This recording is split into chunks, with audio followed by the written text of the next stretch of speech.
Good morning. Nice to meet you. My name is Marjan Geerts. I'm working as a UX designer and a coach in Belgium, Antwerp. And I'm really happy to talk to you today about the topic of UX design and my experiences as a UX design coach. I hear you thinking, today it's CX day. It's not UX day. Why are we talking about UX? And you're absolutely right. UX and CX are not the same. They're not the same, but there is a huge overlap between the two. UX is about user experience, CX is about customer experience. And both domains have a lot in common. They work on similar problem statements. They have similar principles when it comes to designing the best experience. But there are also differences between the two. And I shortly want to go into the differences just to make sure we understand each other correctly. The first point is that a customer is not always a user. Users are people who use, who are interacting with a product or who are interacting with a service, who are touching it, who are getting feedback when they touch it, who are maybe buying it or carrying it or opening the box, who are putting it in their hand, who are putting it in their pocket, who are putting it away in a closet. They are using a product or they are using a service. That's also possible. A customer is not always using a product or a service. He comes to know an organization or a brand from the first moment. He is of course aware of this. He starts to think about it. He starts maybe to buy something if he trusts the organization or he's curious to know more about their services and products.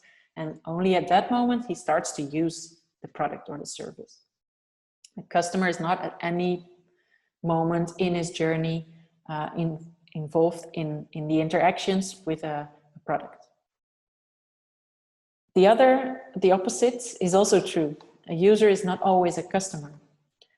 For instance, if you think about a citizen who is in touch with the municipality, who's making use of their facilities, who's making use of maybe their interfaces, their websites, online services, then he's really using services, but he's not a customer in the sense that he's not paying anything or is not exchanging any value with the city. So in that sense, he is not really a customer. And the third point is that UX is most often related to digital experiences, digital interfaces, that can be web interfaces, that can be applications, software. So UX has a more narrow scope than CX, I would say. So these are, in my opinion, the most important differences. If I talk to junior designers, junior UX designers, people at the start of their UX design career, I notice that it's sometimes difficult when they work for a company to make sure that everything runs smooth. As a junior UX designer, your voice is maybe not so well heard. You really sometimes have to fight for the things that you know and that you stand for as a UX designer. So I think it's important to educate companies, to educate CEOs, to educate development team leads or project managers about UX design. And most of the times they think it's really just this user interface, this digital interface, the things that you see on the screen.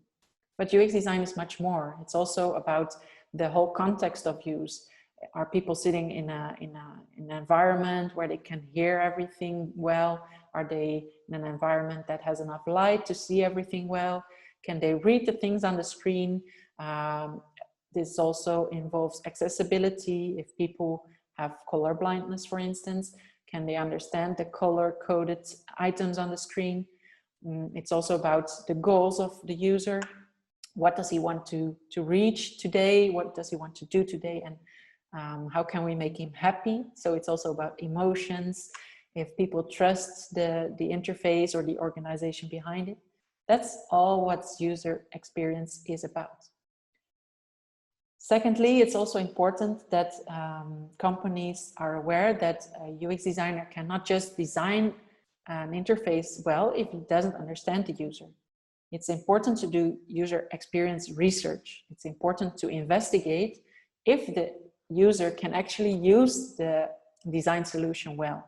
So therefore, it's important to do usability testing, or to do interviews or focus groups, or to look at your analytics, web analytics like Google Analytics, for instance, or Hotjar, heat maps.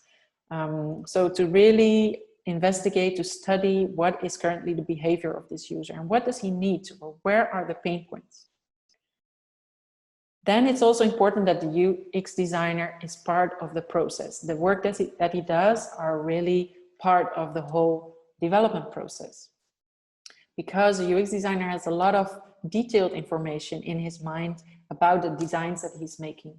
And if you don't make use of this knowledge, then you lose a part of the value of the UX designer. So I think it's important to involve the UX designer in all the phases, from the first moment, the ideation, the business requirements, even, that you involve the UX designer there, so that he really can understand what's happening, but also make sure that he is heard during all the phases. So from collecting requirements, ideation, development, testing the implemented designs, testing on bugs, all these things, I think the user experience designer can play a role in it.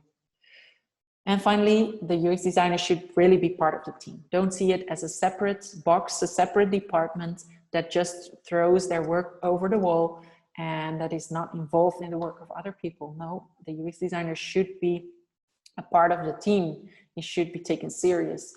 And it's not just about the aesthetics of his mock-ups or the aesthetics of his designs. It's really about his knowledge and his mindset. He defends the user from the start. If you talk to the junior UX designers themselves, I think it's important that they are very aware that they have to dive into the facts, that they have to understand what the target group, the target user needs. So it's not just about designing, it's not just about creating beautiful interfaces, it's also knowing the facts, because if you know the facts, it's much easier to defend yourself.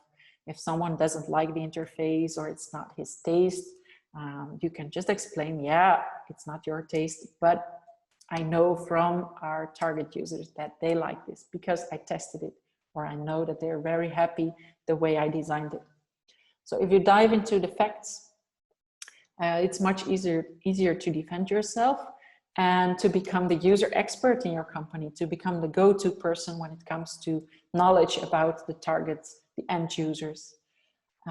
So I think as a UX designer, you should invest in that. You should invest time and you should invest energy into becoming that expert. It's important to have the complete overview, to know why you are working on a certain job or a certain a screen or a section in your whole interface.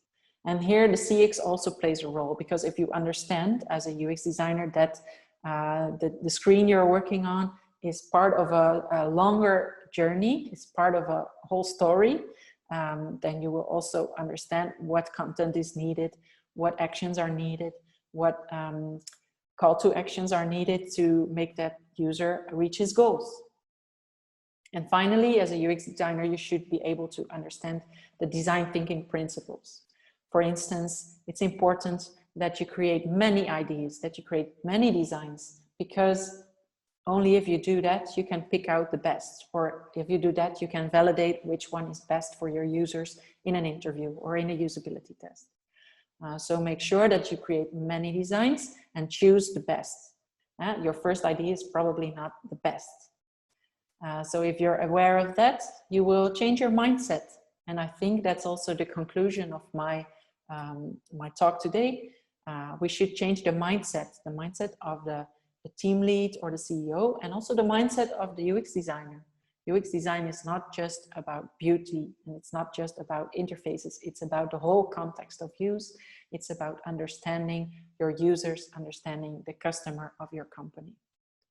So there I want to end today. I wish you a very happy CX Day 2020 and hope to see you one day. Thank you.